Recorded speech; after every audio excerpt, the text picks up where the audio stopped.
مولانا کی تصانیف۔ مولانا کی تصانیف میں مولانا کے ملفوظات میں ایک مجموعہ ہے جس کا نام فیہ ما فیہ ہے، اور 50,000 اشعار کا ایک دیوان ہے جس کو بہت سے لوگ غلطی سے حضرت شمس تبریز رحمۃ اللہ علیہ کا دیوان سمجھتے ہیں۔ اس مغالطہ کی بنا یہ ہے کہ اکثر شعر کے آخر میں یعنی مقطع میں شمس تبریز رحمۃ اللہ علیہ کا نام ہے۔ اور تیسری چیز مثنوی ہے، اور اسی کتاب سے مولانا کا نام زندہ ہے۔ مناسب معلوم ہوتا ہے کہ نہایت اختصار کے ساتھ مثنوی کی کچھ خصوصیات لکھ دی جائیں تاکہ ایک بصیرت حاصل ہو جائے۔ خصوصیات مثنوی: دولت غزنویہ کے آخر میں حکیم سنائی نے حدیقہ نظم لکھی جو تصوف پر پہلی کتاب ہے۔ حدیقہ کے بعد خواجہ فرید الدین عطار رحمۃ اللہ علیہ نے متعدد مثنویاں لکھی ہیں۔ حکیم سنائی بہت مشہور شاعر گزرے ہیں، غزنی سے ان کا تعلق تھا، اور تصور پر پہلی نظم کی شکل میں کتاب انہوں نے لکھی ہے، حدیقہ اس کا نام ہے، حدیقہ۔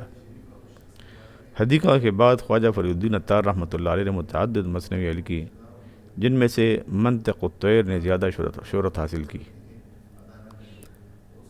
ایک دن ایک خاص کیفیت میں مولانا کی زبان سے بے ساختہ مثنوی کے ابتدائی اشعار نکل گئے۔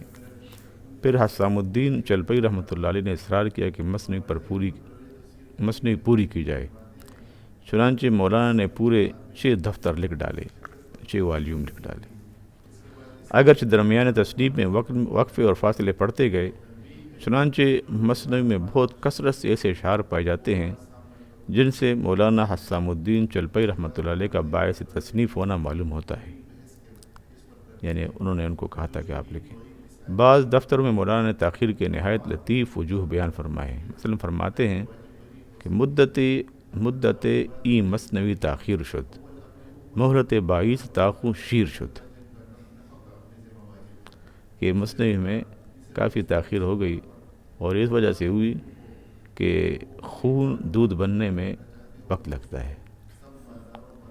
یہ مثنوی 662 ہجری میں شروع ہوئی ہے، اور خود مثنوی کے ایک شعر سے ظاہر ہے: مطلع تاریخ این سودا وسود، سال ہجرت 666 و دو بود، یعنی 662 ہجری۔ طرز تصنیف: علمی و اخلاقی تصانیف کا ایک طرز تو یہ ہے کہ ایک ایک مسئلہ کو علیحدہ ایک ایک باب میں بیان کیا جائے، اور ایک قسم کے مضامین سب ایک جگہ جمع کر دیے جائیں۔ دوسرا طریقہ یہ ہے کہ کوئی افسانہ لکھا جائے اور علمی مسائل موقع سے اس کے ضمن میں بیان کر دیے جائیں۔ اس دوسرے طریقے میں فائدہ یہ ہے کہ مضامین ذہن نشین ہو جاتے ہیں اور طبیعت اکتاتی نہیں، بور نہیں ہوتی ہے۔ مثنوی میں مولانا نے اسی دوسرے طریقے کو اختیار فرمائے ہیں۔ مولانا خود فرماتے ہیں: ای برادر قصہ چو پیمانہ است، مان اندر وے بسانی دانہ است، گفت نحوی زید عمر و قد ضربا، گفت چونش کرد بے ہر جرم ادب، گفت این پیمانہ معنی بود، گند مش بستہ کے پیما ستر ود، عمر زید از بحری عراب سست ساز، گر درداست آتو با عراب ساز۔ یعنی نحوی اور جو گرامر والے ہوتے وہ کہتے ہیں کہ عمر آ گیا، اس نے اس کو ضرب لگایا، کہتے میرا انداز اس طرح نہیں ہے، میں قصے میں بڑے اہم مضامین بیان کرتا ہوں۔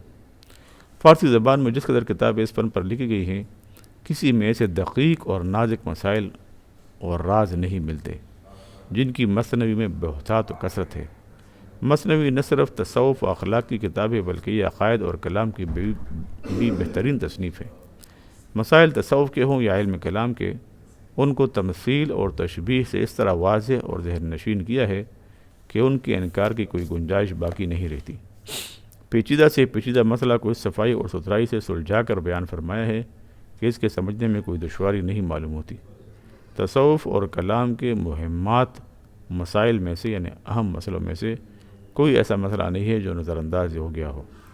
یہ مثنوی بحر رمل مسدس محدوف میں ہے، اور وزن فاعلاتن فاعلاتن فاعلن، ان کا وزن اس طرح ہے: فاعلاتن فاعلاتن فاعلن فاعلاتن فاعلاتن فاعلن، 2 بار ہے۔ اس طرح مثنوی تقریباً جس طرح کہ میں نے بتایا مدت ای مثنوی تاخیر شد فاعلاتن فاعلاتن فاعلن اس وزن پہ ہے۔ اس مثنوی کے الفاظ اور حروف میں جو ترنم اور طرز ادا میں جو ندرت یعنی نکار اور ترکیب میں جو روانی اور سلاست ہے وہ بیان سے باہر ہے۔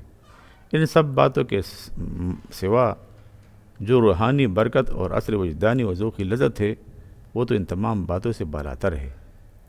خلاصہ تذکرہ: محمد جلال الدین مولانا رومی ابن مولانا شیخ بہاؤالدین ابن حسین بلخی، جائے پیدائش بلخ، سال ولادت 604 ہجری، محمد خوارزم شاہ کے نواسے، 6 سال کی عمر میں اپنے والد کے ہمراہ بلخ سے ہجرت کی، 18 سال کی عمر میں مقام لارند شادی ہوئی، اسی سال قونیہ میں آ کر مقیم ہو گئے، 25 سال کی عمر میں بغرض تحصیل علم شام کا سفر کیا اور 642 ہجری میں بمقام قونیہ شمس تبریز رحمۃ اللہ علیہ کے مرید ہوئے، 642 ہجری میں یعنی 38 سال کی عمر میں، اور 662 ہجری میں مثنوی شریف لکھی۔ 5 جمادی الثانی یوم یکشنبہ کو بوقت غروب آفتاب 672 ہجری میں انتقال فرمایا، قونیہ میں دفن ہوئے، 68 سال کی عمر فرمائی۔ علاؤ الدین محمد اور سلطان ولا 2 بیٹے چھوڑے۔